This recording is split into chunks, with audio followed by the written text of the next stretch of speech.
আয়না ঘরের এটা উন্মোচিত হওয়ার পরেও মানুষ যদি জালেমের সাফাই গায়, ওই জবাই করা দরকার শয়তান। আমি মানুষ, আপনারা যদি আপনার বাবার এরকম 14 বছর আটক করে রাখতো আপনি টের পেতেন। আমারও বলছে আয়না ঘর নামে কিছু আছে, আমার কে দেখানো লাগবে আপনাকে? আমি নিজে ছিলাম, আমি জানি না। এদিকে 3.5 হাত, এদিকে 1.5 হাত, ওর ভেতরে টয়লেট দেওয়া। টয়লেটে তাও কোনো দরজা জ্বালানো কিচ্ছু নেই, একেবারে ফাঁকা। এই কঠিন পরিস্থিতি পার করা লাগে, 1 দিন 2 দিন হলে তো হয়। আমার জীবনে কেটে গেল 3 বছর, আর কত মানুষের কাটতে চাই 8 বছর 10 বছর 14 বছরও পড়ে আছে অনেক। এত বড় নিষ্ঠুর হতে পারে মানুষ, নিঃশংস হতে পারে। এখনো অনেকে জালেমের সাফায় গাইছে। কি করেছে যে বুবুর পাল আরো লাগলো, কি করেছে আপনি টের পাচ্ছেন না? আপনার সাথে যদি করতো আপনি টের পেতেন। জেলখানায় আমার লেগেছিল ফাঁসির কন্ডেম সেলের ভেতর, 24 ঘন্টা তালা লাগিয়ে রাখতাম। একদিন কারারক্ষী বললাম যে ভাই একটা বই মই এনে দিন, এই যে মাথার উপরে দিন, মাথার উপরে এই জায়গায় দিয়ে রাখুন, ওই উপরে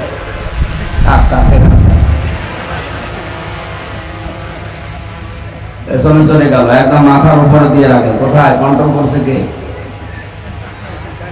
মাথার উপরে দিয়ে রাখেন।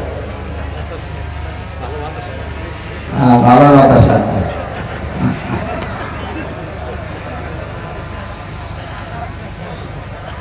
ওনারে বললাম যে সারাদিন তো আমার তালা লাগিয়ে রাখেন, 24 ঘন্টা এই যে 3.5 হাত ঘর, এদিকে 2.5 হাত 3 হাত, এদিকে 3.5 হাত, এই কবরের মতো জায়গা।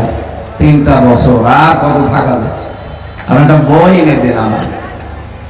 উনি আমার নিয়ে এসে দিল বঙ্গবন্ধুর আত্মজীবনী। ও সাদা বইটা আমি কি করব? ও বইয়ে মানুষের জীবন পরিবর্তন হয়? পরের দিন বললাম এইটা না, ভালো বই নিয়ে এসে দিন।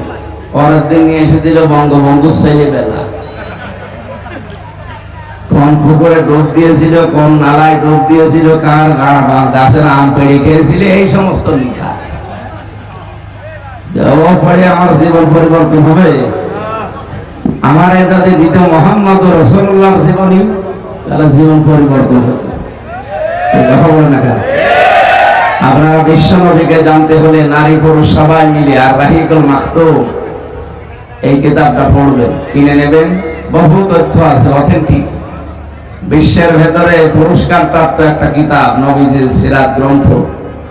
বিশ্ব নবীকে নিয়ে আল্লামা সফিউর রহমান লিখেছেন, কি বললাম, আর রাহিকুল মাখতুম, এটা কিনে নেবেন।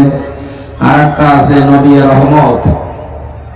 আল্লাহ রাব্বুল আলামিন তার নবীকে জানার জন্য যে সমস্ত মনীষীরা নবীর জীবন সম্পর্কে লিখেছেন, ওমা আতাকুমুর রাসূলু ফাখুযুহু ওমা নাহাকুম আনহু ফান্তাহু। আমার নবী যা দিয়েছে এগুলো আঁকড়িয়ে ধরো, যেগুলো নিষেধ করে ছেড়ে দাও। সুতরাং যদি আঁকড়িয়ে ধরা লাগে, ছেড়ে দেওয়া লাগে, তার সম্পর্কে জানা লাগবে না? বলেন বলেন। যেন অথেন্টিক যে কিতাবগুলো বললাম এগুলো কিনে বাড়িতে রাখবেন, পড়বেন। আর কালকে যেহেতু একটা মহান দিবস আসতেছে, নাকি বিশ্ব বেহায়া দিবস, কোন মুসলমানের সন্তান নারী হোক পুরুষ হোক, আমার মনে হয় এই দিবস পালন করা তার জন্য বৈধ না। কারণ এটা নিয়ে এসেছিল ইংল্যান্ড থেকে শফিক রেহমান। এই লোকটা আমদানি করেছিল খ্রিস্টানদের কাছ থেকে, এটা নিয়ে আসা। ওর নাম ছিল শফিক রহমান। সাংবাদিকরা প্রশ্ন করছে যে আপনি তো শফিক রহমান ছিলেন, আপনি কেটে রেহমান করলেন কি করে? শয়তান বলছে রহমানের ভেতরে মৌলবাদের গন্ধ পাওয়া যায়, এই জন্য আমি নাম কেটে বাদ দিয়ে পরিবর্তন করে দিয়েছি রেহমান। বলেন যে এই শয়তান আল্লাহর নাম পাল্টিয়ে রহমান থেকে রেহমান করে ফেলতে পারে? তার নিয়ে আসা আমদানি করা এই বিশ্ব বেহায়া দিবস, ভালোবাসা দিবস কেউ পালন করতে পারে? আর বিয়ের আগে কিসের ভালোবাসা? বিয়ের আগে যে ভালোবাসা গুলো হয়, এটা ভালোবাসা না নোংরামি? ভালোবাসা হবে বিয়ের পরে। যে জিনিস যত দামি হয় সেটা তত গোপনে রাখা লাগে। কথা বলে না কেন? আপনার যদি এখন পানির পিপাসা লাগে, কোন জায়গায় পানি পাচ্ছেন না, শুধু ডাব আছে, ডাবের পানি যদি বিক্রি করে 1000 টাকা একটা ডাব আপনার কিনা দরকার, আমার মনে হয় জীবন বাঁচাতে আপনি 1000 টাকা দিয়েও কিনে খাবেন। এই কথা বলেন না কেন? মেয়েদেরকে আল্লাহ রেখেছেন যে জায়গায়, ওখানে যদি সত্যি ওরা থাকতে পারত, ওদের প্রতি যে আল্লাহ আকর্ষণ দিয়েছে, ওদের মানুষ যদি না দেখতে পারতো সরাসরি, পর্দায় বসিদায় যদি থাকতো ওরা, পুরুষ মানুষ আমার মনে হয় যৌতুক নেওয়া না, নিজে আর যৌতুক দিয়ে বিয়ে করত। কারণ পুরুষের ভেতরে আল্লাহ যে চাহিদা দিয়েছেন এটা মেটাতে মেয়ে লোক দরকার। যদিও এই বাংলাদেশকে গজবে ফেলার জন্য অনেকে 15.5 বছরে পুরুষ আর মহিলার বিয়ে বন্ধ করে পুরুষে পুরুষে বিয়ে আরম্ভ করেছিল, মেয়েতে মেয়েতে বিয়ে আরম্ভ করেছিল, নাম দিয়েছে কি সমকামিতা। এটা হযরত লূত আলাইহিস সালামের জামানায় তার উম্মতরা এটা আরম্ভ করেছিল। পৃথিবীতে প্রথম তারা এই পাপটা আরম্ভ করে যে পুরুষে পুরুষে বিয়ে করবে, নারীতে নারীতে তারা বিয়ে করবে। এই কারণে আল্লাহ তাদেরকে এমন গজব দিয়েছে, আপনি জর্ডানে যান ডেড সি দেখতে পাবেন, মৃত সাগর পুরাটা আল্লাহ ভরত করে দিয়েছে। এই গজব বাংলাদেশে নাযিল করার জন্য অনেকে চেষ্টা চালিয়েছিল, আল্লাহ আমাদের বাঁচিয়েছে। কুষ্টিয়ায় কয়েকদিন আগে 2 জন মেয়ে ধরা পড়েছে, ওরা বলছে আমরা 2 জন বিয়ে করব, যদি বিয়ে না দেন আমরা 2 জনই মরে যাব।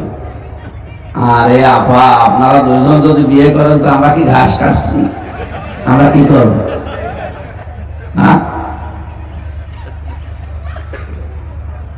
শরীফ শরীফা দিয়ে আমাদেরকে বসাতে চাচ্ছিল, কোথায় গিয়েছিল টের পেয়েছিলেন?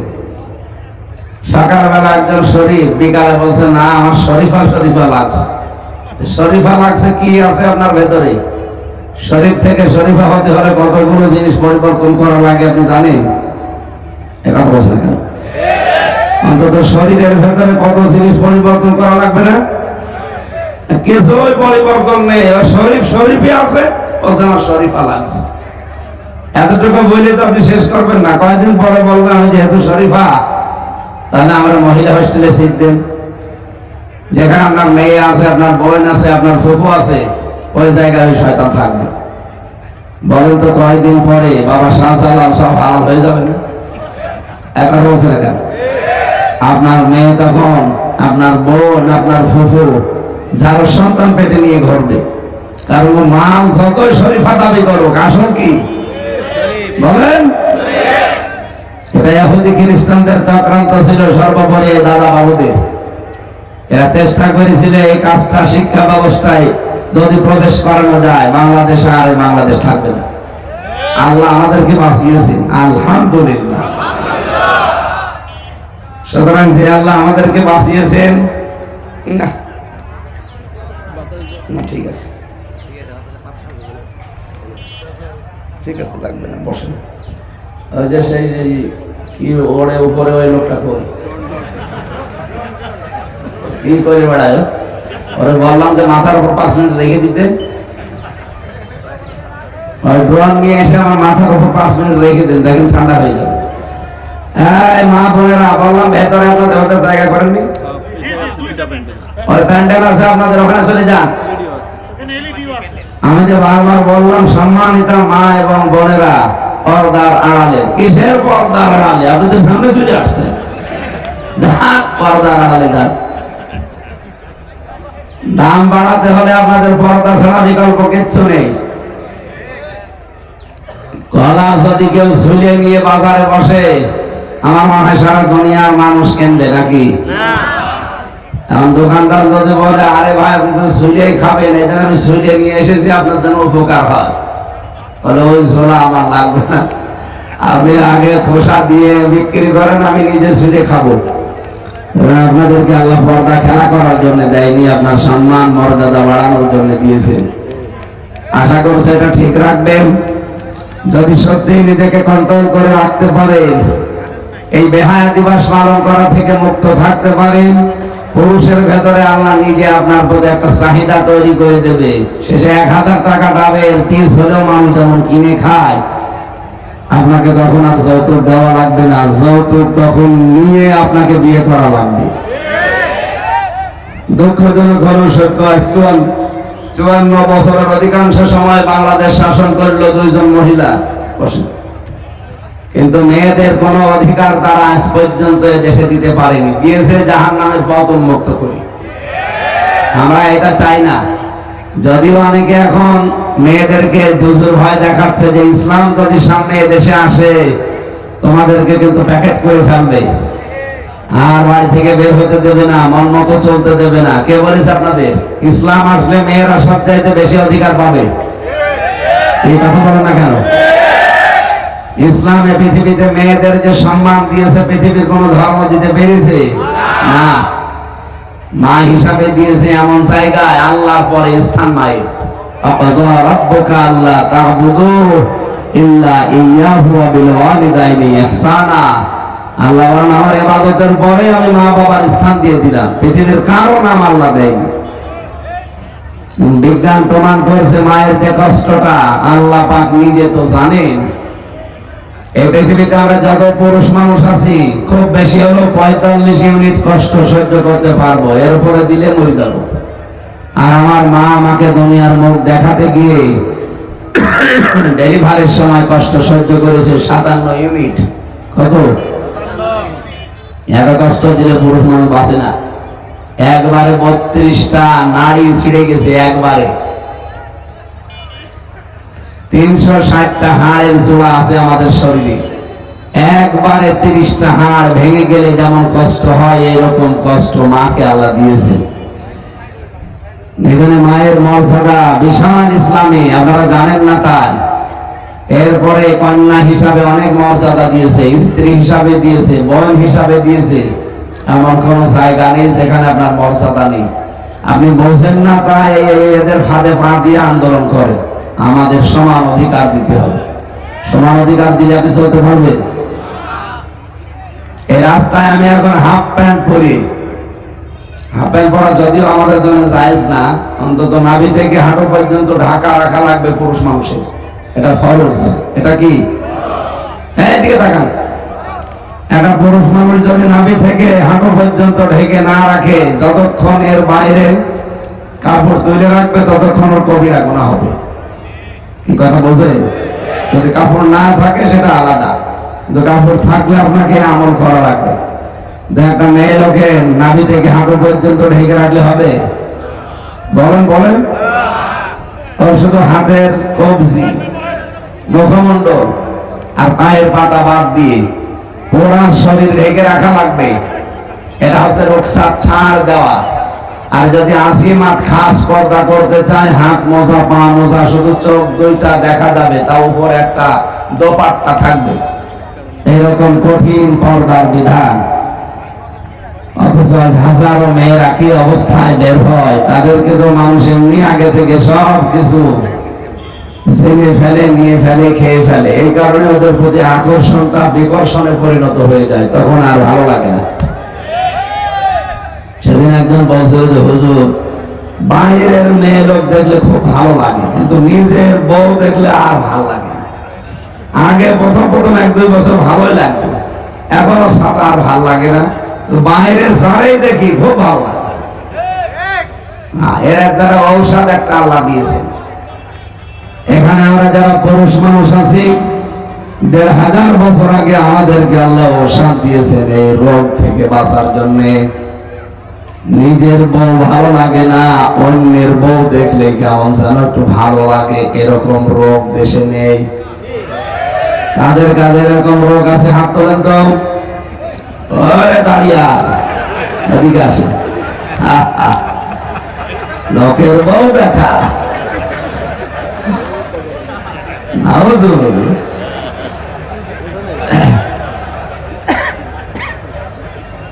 না। এর থেকে মুক্ত হওয়ার জন্য 2টা কাজ আল্লাহ দিয়েছেন।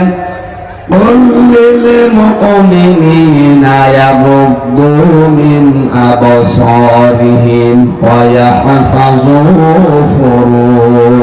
فروجهم ذلك أزكى لهم إن الله خبير بما يصنعون রব্বুল আলামিন বলেন, হে নবী মুমিন পুরুষদেরকে বলেন, পরনারী দেখলেই তারা যেন চক্ষুকে নিম্নগামী করে আল্লাহর স্থানের হেফাজত করে। এখানে 14 জন মহিলা বাদ দিয়ে পৃথিবীতে যে কোনো মহিলা যদি আপনার সামনে পড়ে, প্রথম কাজ হবে সঙ্গে সঙ্গে চোখ নিচের দিকে করা। কয়জন পুরুষ মহিলা? 14 জন। বলেন বলেন। তাফসীরে ফি জিলালিল কোরআনে সূরা নিসা 21-22 নাম্বার আয়াত একটু বাড়িয়ে পড়বেন, দেখবেন 14 জনের নাম আছে। এইগুলো বাদ দিয়ে বাকি পৃথিবীতে যেই হোক, আপনি যদি কাবা শরীফের ইমামও হন, আপনার দিকে আপনি তাকাতে পারবেন না।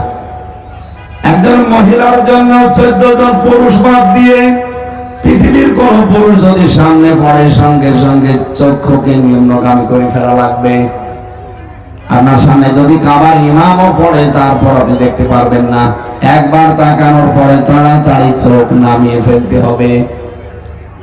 এই আমলটা যদি দুনিয়ায় আমাদের বেশি বেশি হতে থাকে, শয়তান তার যে বিশাল জাল পেতে রেখেছে, জাল ছিন্ন ভিন্ন হয়ে যাবে। 2 নাম্বার, নিজের লজ্জাস্থান, নিজের জায়েজ স্ত্রী ছাড়া অন্য কারো কাছে এই লজ্জাস্থান ব্যবহার করা যাবে না। আজ হাজারো মানুষ নিজের বউ বাদ দিয়ে ভাবির সাথে, প্রতিবেশীর স্ত্রীর সাথে, বিবাহিত মেয়েদের সাথে 180 মাইল বেগে লাইন চালিয়ে যাচ্ছে। না এলাকায় পরকীয়া প্রেম নেই? সম্মানিত মা বোনেরা এবং ভাইরা, 2 জনের জন্য একটাই ঔষধ। নিজের স্বামী আপনার কাছে ভালো লাগবে, নিজের স্বামীর প্রতি আপনার চাহিদা বেড়ে যাবে। নিজের স্ত্রীর প্রতি আপনার চাহিদা বাড়বে, নিজের স্ত্রীকে আপনার কাছে রাজরানী মনে হবে। অন্য কারো বউ দেখলে, মেয়ে দেখলে আপনার রাগ হবে। যদি এই 2টা আমরা আজকে থেকে করা যায়, এখন থেকে সিদ্ধান্ত নেবেন, যেহেতু দুনিয়া থাকার জায়গা না, আমি একদিন চলে যাব।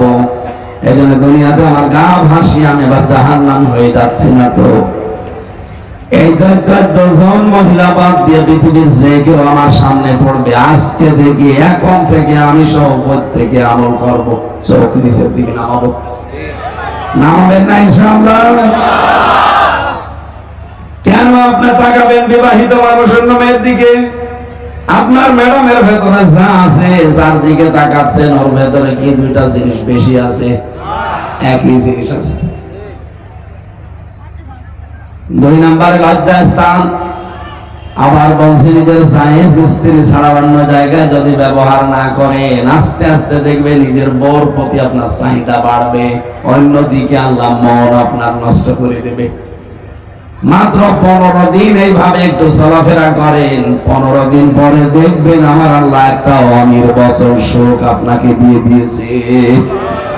এখন নিজেরটাই শুধু ভালো লাগবে, অন্যেরটা দেখলে মন খারাপ হয়ে যাবে, রাগ হবে। নবীজি জানিয়েছেন, পৃথিবীর 3টা জিনিস আমার কাছে খুব ভালো লাগে।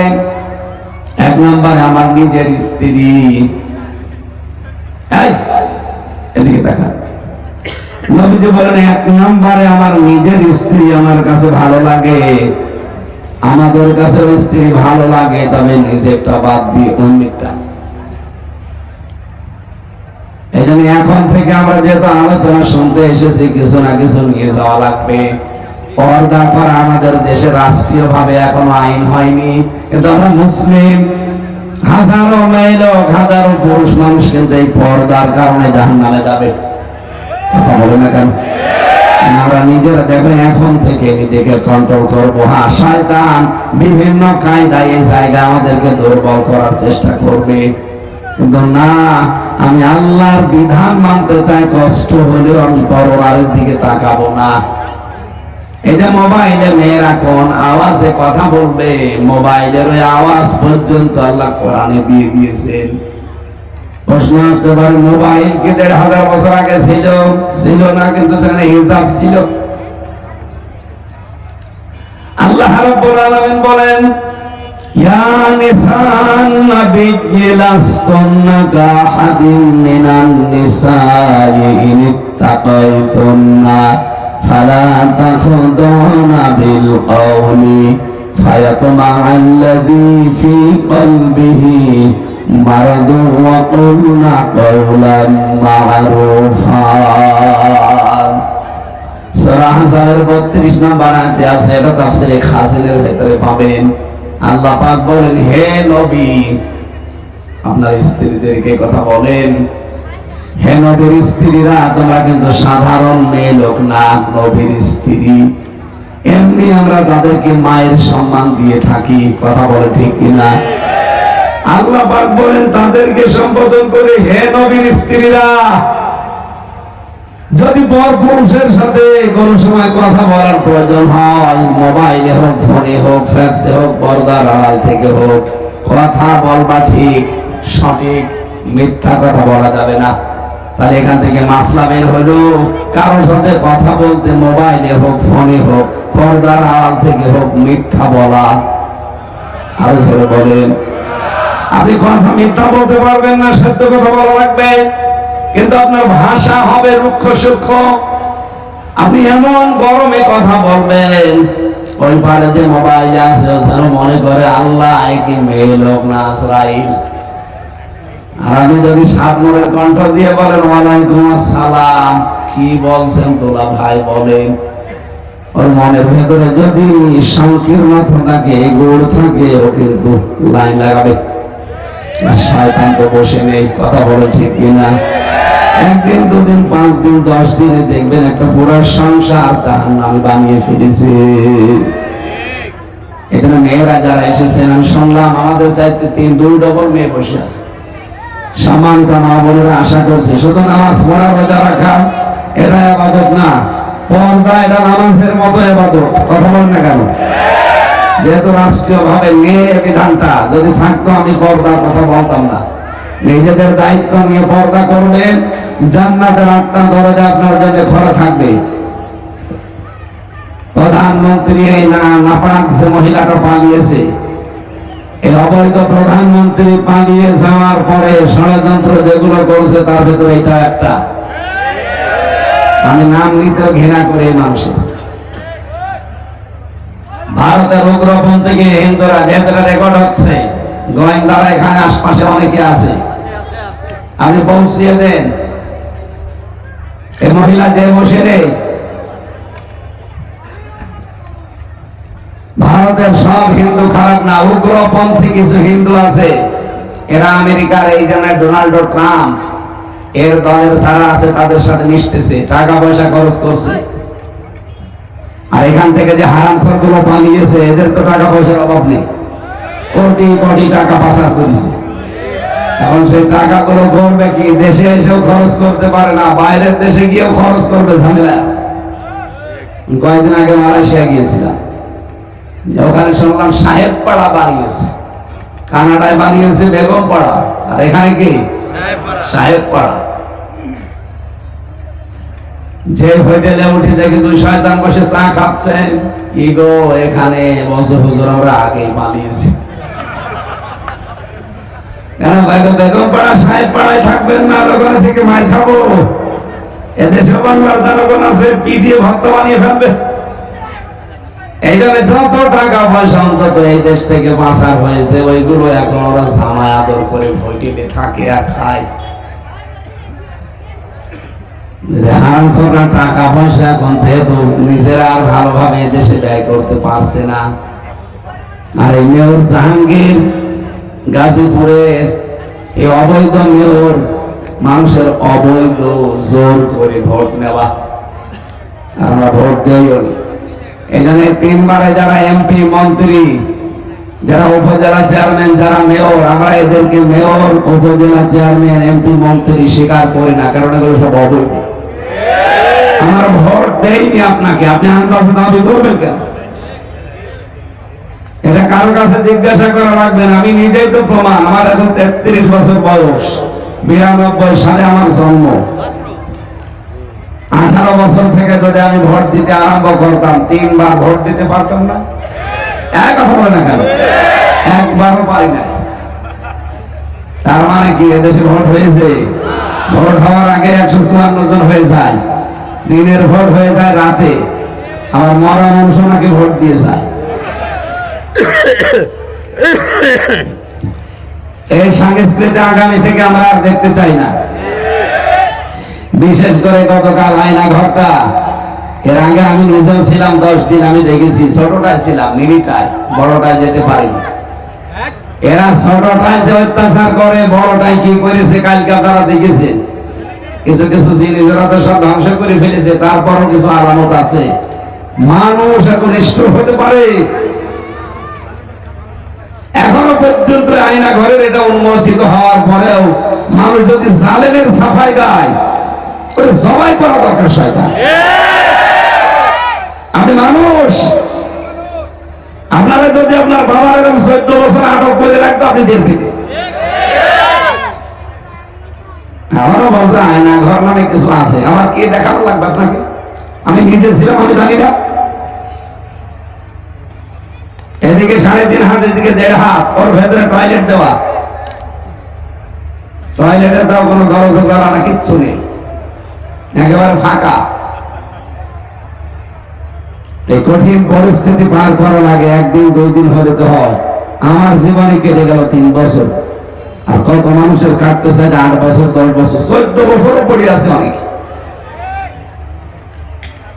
এত বড় নিষ্ঠুর হতে পারে মানুষ, নৃশংস হতে পারে।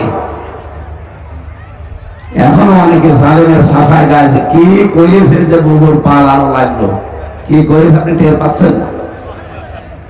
আপনার সাথে যদি করতো আপনি টের পেতেন। এই জন্য আমার মূল কথা হচ্ছে, সম্মানিত মা বোনদের, আমি আর বলবো না। আপনারা মোবাইলেও কথা বললে এমন আওয়াজে কথা বলবেন, ওই পারে যে আছে ও যেন আর কথা বলার সাহস না পায়। পর্দা অনেক কঠিন বিষয়টা। এইটার কারণে লক্ষ লক্ষ মেয়েদেরকে আল্লাহ জান্নাত দেবে, আর এইটার কারণে মেয়েদেরকে জাহান্নামে বেশি দেবে। আল্লাহ তুমি মেয়েদেরকে ফাতেমাতুজ জোহরার মতো বানিয়ে দাও।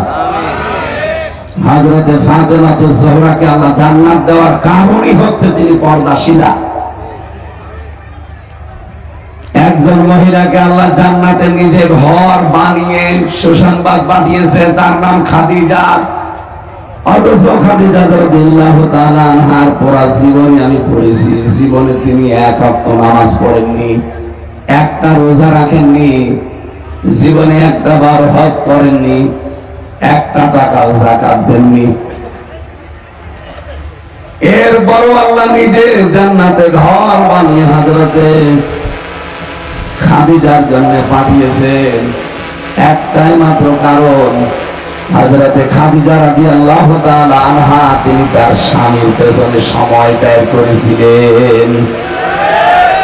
স্বামী দিনের কাজে থাকলে তিনি অর্থনৈতিক ভাবে, শারীরিক ভাবে, মৌখিক ভাবে তিনি সমর্থন যোগাতেন, সাহস যোগাতেন, সর্বশেষ তাকে উদ্বুদ্ধ করতেন। রব্বুল আলামিন খাদিজাতুল কুবরার এই আচরণে এত বেশি খুশি হয়েছিলেন, স্বামীর এই খেদমতে নিজে জান্নাতে ঘর বানিয়ে খাদিজার জন্য আল্লাহ পাঠিয়ে দিয়েছেন। বলেন সুবহানাল্লাহ। সম্মানিত মা বোনেরা, আপনার স্বামী যদি একটু সমস্যা হয়, যদি একটু কড়াকড়ি করে, সে যদি আপনার সাথে আচরণ যদি একটু রূঢ় করে, আপনি ধৈর্য ধরবেন, তাহলে হযরতে আসিয়ার সাথে একই জান্নাতে থাকতে পারবেন। আল্লাহ তুমি মেয়েদেরকে হয় আসিয়ার মতো, নাই ফাতেমার মতো, খাদিজার মতো বানিয়ে দাও। বলেন আমিন। সূরা মায়েদার 55-56 নাম্বার আয়াত পড়েছি। আমাদের আজকের আলোচনার বিষয় অভিভাবক। কি বললাম? বলেন বলেন। কেন পড়লাম আয়াত জানেন আপনি? সামনে একটা সময় আল্লাহ আমাদেরকে দিচ্ছেন, এ দেশটা আমরা এমন অভিভাবকদের হাতে তুলে দিতে চাই যারা আর কোনোদিন আয়না ঘর বানাবে না, যারা মানুষকে মিথ্যা মামলা দিয়ে, মিথ্যা সাক্ষী দিয়ে জীবন নষ্ট করবে না। এরকম অভিভাবকদের কাছে আমরা এই দেশটা দিতে চাই। বলেন। কিন্তু আন্তর্জাতিক কিছু ষড়যন্ত্র এখনো শেষ হয়নি, চলছে। বললাম ওই উগ্রপন্থী হিন্দুরা বসে নেই, ওরা চেষ্টা চালাচ্ছে, লক্ষ কোটি কোটি টাকা খরচ করছে এই ট্রাম্পের লোকের পেছনে করে। এই দেশে এই যে আমরা জুমার নামাজ পড়ে বের হই অথবা মাহফিল থেকে বের হই, মাথায় টুপি মুখে দাড়ি দেখে এগুলো ছবি তুলে ট্রাম্পের কাছে পাঠায় এই উগ্রপন্থী হিন্দুদের অনেক লোক আছে। ওরা দেখাতে চায় ট্রাম্প সাহেব এই দেখেন এই দেশে জঙ্গিবাদ কিভাবে মাথা ছাড়া দিচ্ছে। বাংলাদেশে কোনো জঙ্গি নেই, তার প্রমাণ আছে 6 মাস। 6 মাসে একটা জঙ্গি নাটক তৈরি হয়েছে? কারণ নাটক যে লিখত সেই তো পালিয়েছে। নিজে একটা জঙ্গি এবং জঙ্গির মদতদাতা এই পৃথিবীতে, অথবা আলেমদেরকে জঙ্গি বানাতে এতদিন নাটক সাজাতো। যাদেরকে দিয়ে সাজাতো এই কাউন্টার টেররিজমের মনিরুল ইসলাম আর আসাদুজ্জামান, এই 2 শয়তান, এই 2 গোলাঙ্গারকে সবাই করা দরকার। 1628টা চেয়ার আছে বাংলাদেশে। এই জালেমদের সময় 1628টা চেয়ার ছিল। প্রত্যেকে জালেম এবং প্রত্যেকে জালেমের গোশক। বাংলাদেশে যারা এখন দায়িত্বে আছেন, এদের যেহেতু সংস্কার চলছে, খুব তাড়াতাড়ি এই 1628টা চেয়ার থেকে এই শয়তানগুলোকে নামান, নামিয়ে নতুন নতুন যারা বৈষম্যের শিকার হয়েছিল তাদেরকে এই চেয়ারগুলোতে বসান। এই কথা বলেন না কেন? এরা যতদিন থাকবে, নির্বাচন তো দূরের কথা, সামনে আবার ষড়যন্ত্র করে ওই খুনিকে আনবে। শয়তান কালকে ভিডিও বার্তা দিয়েছে, মানুষ আমাকে খুনি বলে, আমাকে ফ্যাসিস্ট বলে। আমি কি করলাম বলছেন যে আপনি ব্যারিস্টার আরমানকে 8 বছর গুম করে রেখেছিলেন আয়না ঘরে। কথা বলেন না কেন? এখন বলে আমি কি করলাম।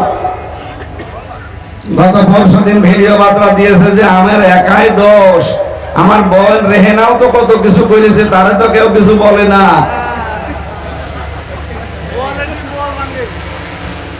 আপনি একটা লোক দেখান তো, এই সন্ত্রাসী দলের একটা লোক দেখান যে তাদের কোনো ভালো কাজ আছে, দেখান।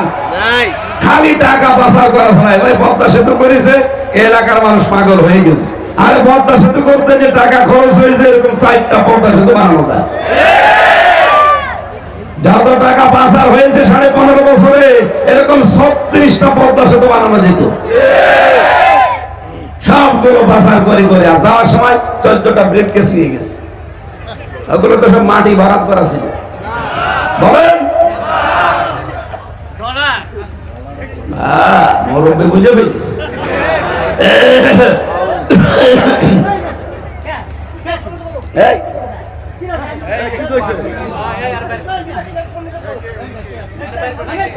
কথা বলতে পারি।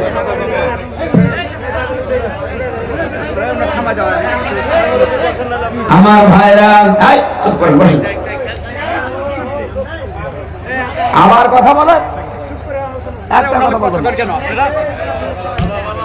সুবহানাল্লাহ, আলহামদুলিল্লাহ, লা ইলাহা ইল্লাল্লাহ, সুবহানাল্লাহ, আলহামদুলিল্লাহ, লা ইলাহা ইল্লাল্লাহ, মুহাম্মাদুর রাসূলুল্লাহ। অভিভাবক, বন্ধু, মেয়ে হোক আর পুরুষ হোক, এটাতে কত গুরুত্বপূর্ণ এবং দামি জিনিস। আজ অধিকাংশ মানুষ খারাপ হয় বন্ধুর কারণে, অভিভাবকের কারণে।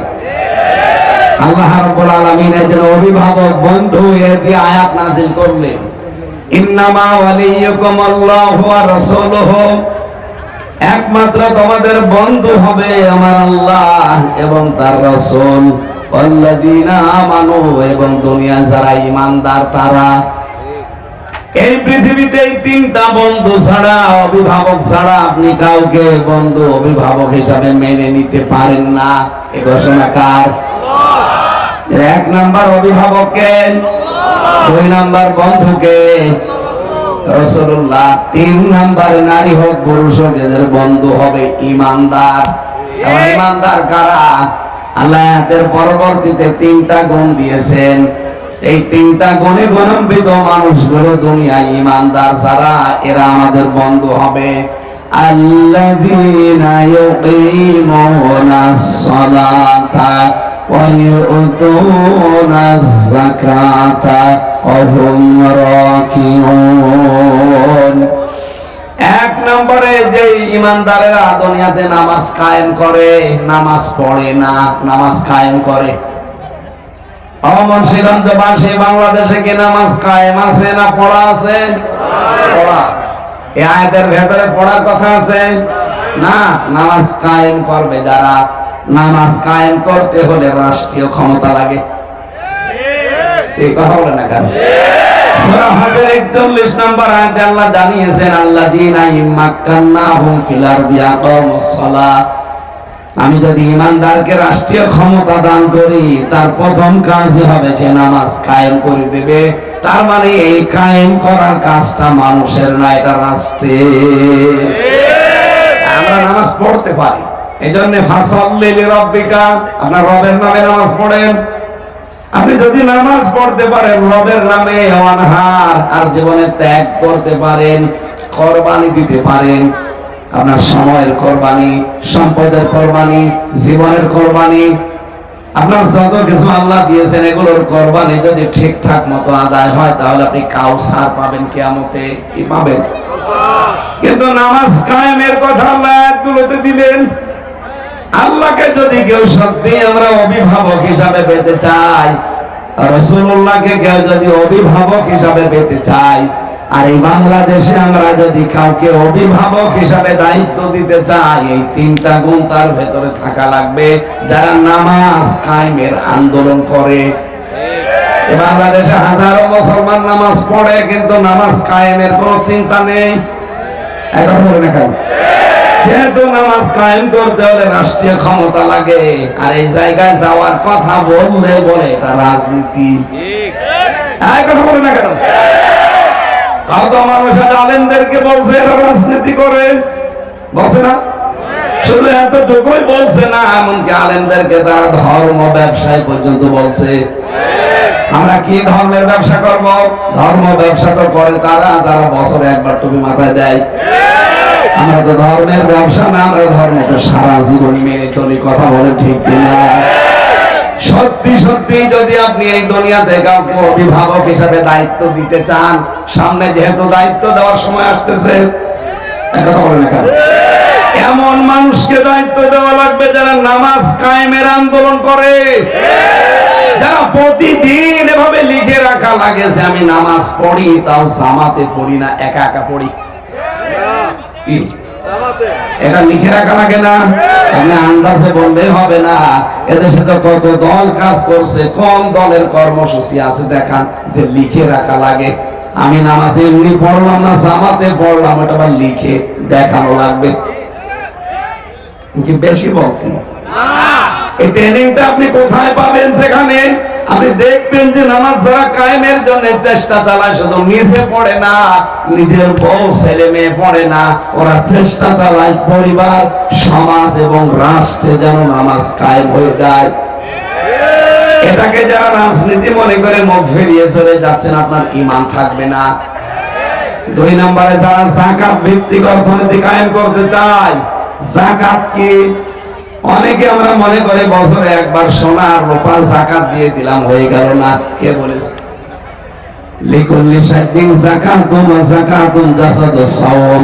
পৃথিবীর প্রতিটি জিনিসের যাকাত আছে, আর শরীরের যাকাত রোজা। এই হাদিসের ব্যাখ্যায় পড়েছি, দুনিয়ায় এমন কোন জিনিস নেই যার যাকাত নেই।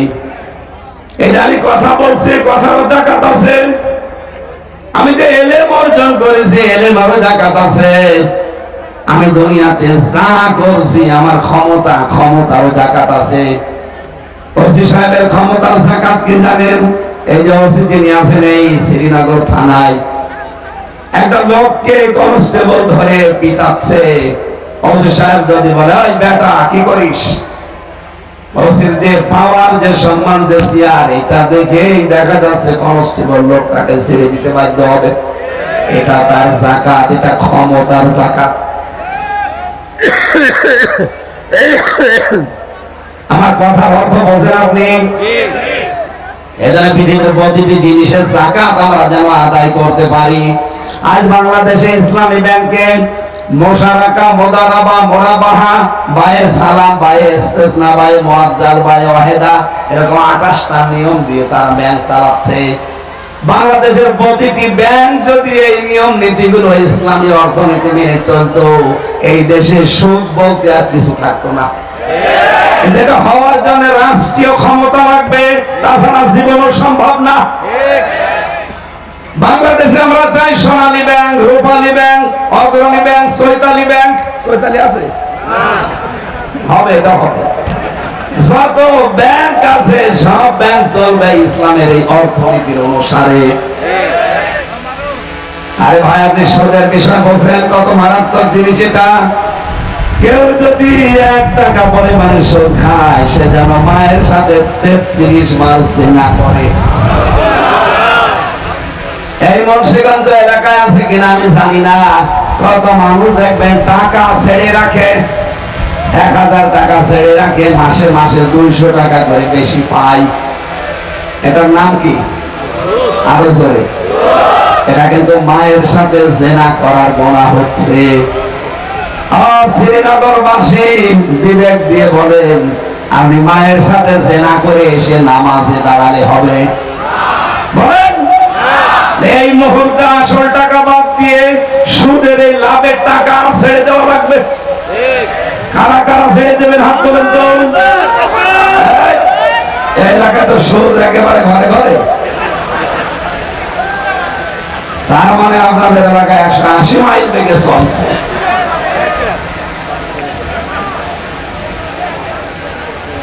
এটা সরান, মাথা থেকে সরান, ভালো লাগে না। আমার ভাইরা, তবে বাস্তবতা যেটা বোঝাচ্ছিলাম, এই পৃথিবীর ময়দানে এই মুহূর্তে সিদ্ধান্ত নিয়ে যান, মরে যাব না খেয়ে তার সুদের সাথে টাকা লাগাবো না। আমি মরে যান ভাই, মরে গেলে আপনি তাও জান্নাত পাবেন। আর সুদের সাথে টাকা লাগিয়ে মায়ের সাথে জিনা করে যদি যান, কিয়ামত পর্যন্ত কবরে তো শাস্তি হতেই থাকবে। কিয়ামতের পরে সুদখোরকে জীবন আল্লাহ জান্নাত দেবে না। হ্যাঁ, অনেকে সুদের টাকা একেবারে পাহাড় পরিমাণ তৈরি করে রেখে যাচ্ছেন। আরে ভাই, যে গুনাহ কামাই করে গেলেন, আপনার এই টাকা পয়সা হয়তো আপনার বউ, আপনার ছেলে মেয়ে পায়ের ওপর পা তুলে দিয়ে খেতে রাজি আছে।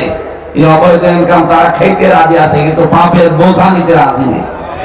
আপনি জিজ্ঞাসা করে দেখেন বউকে, যে তোমার জন্যই তো করি, এই যে সুদের সাথে আমি একটু জড়িত আছি হালকা পাতলা, এর দ্বারা যদি গোনা মোনা হয় তুমি কিছু নিবা? ওর বউ বলবে, কিসের কি, বিয়ে করেছে তোমার, দায়িত্ব তোমার, কোথা থেকে খেতে দিবা আমি জানি না। সুতরাং কার জন্য আপনি পাপ করাচ্ছেন? আর দুনিয়া যায়, এটা তো পুরো ধোঁকা। 100 বছর পরে এই জায়গায় আমরা যারা আছি, একটা মানুষ থাকবো না, সব মাটির নিচে। এখানে নতুন মানুষ এসে এই বাজার চাষ করবে, এই জমি চাষ করবে, কথা বলে না। 100 বছর পরে আপনাকে কেউ মনেও রাখবে না। আর আপনি যদি ফিরে আসেন 100 বছর পরে, মুন্সিগঞ্জ ঢুকতেও পারবেন না। আমি আমার 3 পুরুষের পরে আর চিনি না। আমার বাবা রিয়াজউদ্দিন, তার বাবা জাহান আলী, তার বাবা নওয়াজ আলী, এরপরে আমি আর চিনি না। খুব বেশি হলো নওয়াজ আলীর বাবা না 100 বছর আগে মারা গেছে। এই লোকটা যদি এখন আমার কুষ্টিয়া জেলায় এসে, আমার বাড়ি কুষ্টিয়া, এসে যদি বলে এই 2 তলা বাড়ি আমার, এই ভিটা আমি বানিয়েছিলাম, আমি এখানে থাকতে চাই, ওর দাঁত মুখ খুলে ফেলবো না? ভণ্ডামি করার জায়গা পান না। কিসের নওয়াজ আলীর বাপ আপনি? আমি তো নওয়াজ আলী চিনি না। কথা বলছে না কেন? এই জন্য একার জন্য আমরা কি করছি পাগলের মতো। আমাদের সাবধান হওয়া লাগবে ভাই, বড় সমস্যায় আছে আমরা এই বোকামি করি। 100 বছর পরে যে তার কেউ থাকতে পারবো না, কার জন্য আমি অপরাধে পা বাড়াবো? দরকার আল্লাহর বিধান মানতে গিয়ে না কে মরে যাবো। এজন্য বন্ধু বানানো লাগবে, অভিভাবক হিসাবে তাদের দায়িত্ব দেওয়া লাগবে, যে মানুষগুলো যাকাত ভিত্তিক অর্থনীতি চায়। আর যারা সুদ চায় তাদের হাতে দেন, মায়ের সাথে জিনা করে মরবে। অহম রাকিউন, যারা রুকুকারীদের সাথে রুকু করে, তার মানে জামাতবদ্ধ হয়ে যারা নামাজ আদায় করে, জামাতে নামাজ আদায় করে যারা, আর জামাতে নামাজ আদায় করার জন্য পরিবেশ কায়েম করা লাগবে না? মুসলমানদের কাছে আমি নামাজের কথা সচরাচর বলি না, কারণ মুসলমান যদি নামাজ না পড়ে, সে নারী হোক আর পুরুষ হোক, ও আর মুসলমান থাকে না, ও কাফের হয়ে যায়। মুসলমান আপনি নারী পুরুষ দাবি করেন তো আমি মুসলমান, আর আপনি নামাজ পড়েন না, আপনি তো কাফের হয়ে গেছেন। এখানে নামাজের ওয়াজ আমার মনে হয় আমি করিও না, ও সাদা ঠিকও না। কেন নামাজের ওয়াজ করা লাগবে মুসলমানের কাছে? যে লোকটা নামাজ পড়ে না, তার মূল্য আল্লাহর কাছে কুকুরের চাইতেও খারাপ, শুকুরের চাইতেও খারাপ। মুসা নবীর জামানায় এক মহিলা এসে বলছে, মুসা নবী, আমি যৌবনের তাড়নায় জিনা করেছি, আমার পেটে একটা সন্তান ছিল, ও জন্ম নেওয়ার পরে ওরে আমি আছাড় দিয়ে মেরে ফেলেছি, আমার এই গুনাহ মাফ হবে? আমার মতো অপরাধী কেউ আছে? মুসা নবী তো রাগী নবী, বললেন না, তোরে আল্লাহ মাফও করবে না, তোর মতো খারাপ মহিলা দুনিয়ায় নেই। সঙ্গে সঙ্গে জিবরাইল এসে বলে, মুসা নবী না, এই কথা বলবেন না, আল্লাহ আমাকে বলেছে যে এই মহিলার চাইতে নিকৃষ্ট মানুষ দুনিয়ায় আছে। মুসা নবী বলে, ইয়া আখি জিবরাইল উনজুর ইলাইকা, ও ভাই জিবরাইল আমার দিকে তাকান, কি বলেন আপনি?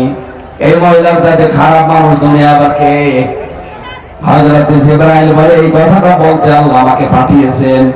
এই মহিলার চাইতে আল্লাহর কাছে নিকৃষ্ট মানুষ ওইটা যারা সুস্থ থাকার পর নামাজ পড়ে না। বহু মহিলারা আছে 3 দিন 5 দিন 7 দিন তারা অসুস্থ থাকে, এরপরে সুস্থ হওয়ার পরে নামাজ পড়তে চায় না, ঢিলে মিশি করে, গড়িমসি করে একেবারে 15 দিন 20 দিন কাটিয়ে দেয়। না, শরীর পবিত্র হয়ে গেলে গোসল করে আপনাকে নামাজ ধরা লাগবে। যেই কয়েকটা নামাজ কাজা যাবে 72,000 বছর জাহান্নামে থাকা লাগবে এক এক ওয়াক্ত নামাজের কারণে। আশা করছি নামাজ কোনদিন যেন ছেড়ে দেবেন না। মেয়েদের জন্য যেহেতু এদেশে এখনো সে পরিবেশ নেই, যদি পরিবেশ হয় আপনারা মসজিদে নামাজ পড়তে পারবে, নেই যেহেতু আমরা পুরুষ মানুষ যারা আছি যেন নামাজ পড়লে জামাতবদ্ধ হয়ে পড়ি, মসজিদে পড়ি।